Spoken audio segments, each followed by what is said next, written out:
Today we're going to check out the Anbernic RG35XXH and see if the horizontal form factor brings anything to this well-established line of devices.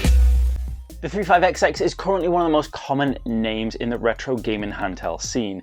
Anbernic's 35XX devices were inspired by the original Miyoo Mini and have come to perfectly fill a spot in the retro gaming market that is an ideal, cheap and easy to use device for any newcomers to the scene or anybody that just wants something easy and simple to carry around in their pocket. The original 35XX variant was improved upon with the Plus model, which gave it more powerful internals, which gave it access to RetroArch and therefore better emulation opportunities. And now we're seeing a horizontal version of the 35XX which shares the internals of the 35XX Plus. Not wasting too much time talking about the internals because they are pretty well established right now, and you can find all this information on the ChronicSpartan.com comparison tool. But the 35XXH has a H700 quad-core CPU and a G31 dual-core GPU, all boasted by 1GB of LPDDR4 RAM. Now, as we discussed in the 35XX Plus review, these kinds of internals give you solid emulation all the way up to the Dreamcast generation as well as the Nintendo DS. And the 35XXH does a solid job of that, but we'll go into the emulation in more detail later on because for the most part it's the same as the 35XX Plus. The things that make the 35XXH different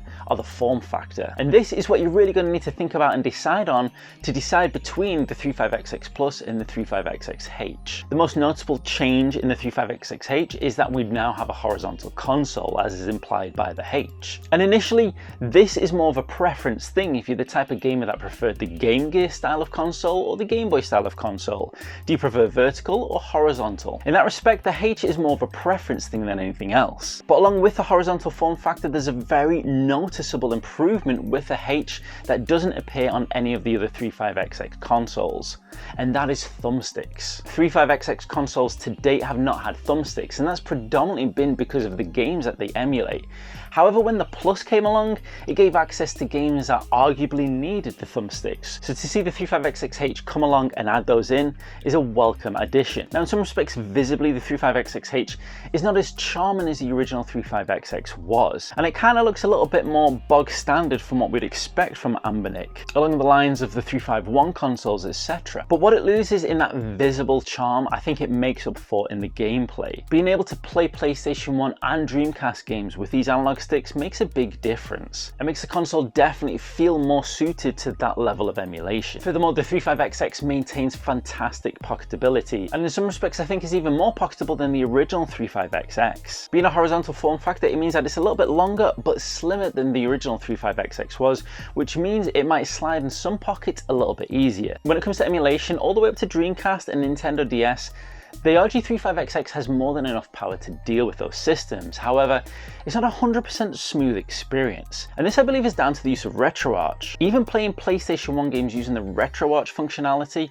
was a little bit flaky. Certain inputs weren't being registered and certain games just wouldn't run properly. For example, when playing Colin McRae 2 on the PS1 using RetroArch, the inputs just weren't being recognized, but when I'd move over to the standard emulator, there were no issues whatsoever. Now, you can go in and mess around with settings on RetroArch, that's why we use it so much, and that's why it's nice to see it on a device like this. However, the true shine, and for me the purpose of a system like the 35XX, is for it to be a pick up and play system. It's a nice introductory console, it's not too expensive, that a newcomer or beginner can just pick up and start playing.